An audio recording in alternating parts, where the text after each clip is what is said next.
The Antarctic ice sheet is a result of interactions and exchanges within the land, ocean, and atmospheric circulation systems, which are closely linked to global climate change. The large-scale collapse of the ice sheet highlights the impending water resource crisis and threatens the human living environment. Research on glaciers and climate change has gained global attention. This study employs complex principal component analysis to analyze time series data on ice sheet changes, with a focus on understanding their potential cause.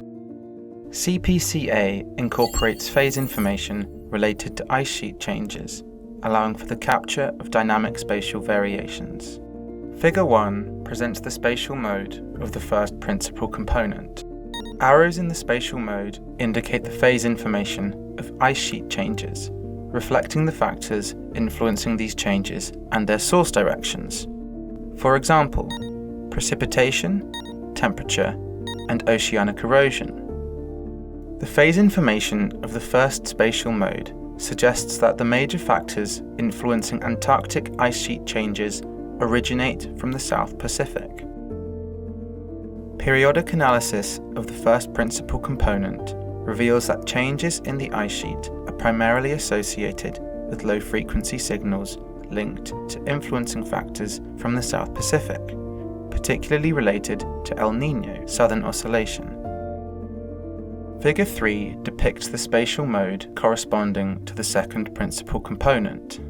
The phase information of the second spatial mode implies that it is related to the impact of local atmospheric circulation on the Antarctic ice sheet.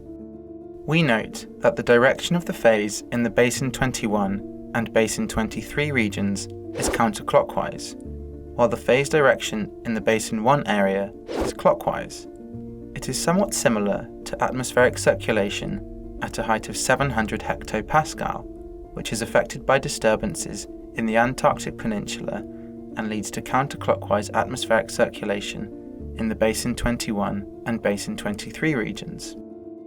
These results demonstrate the effectiveness of CPCA in revealing changes in the Antarctic ice sheet.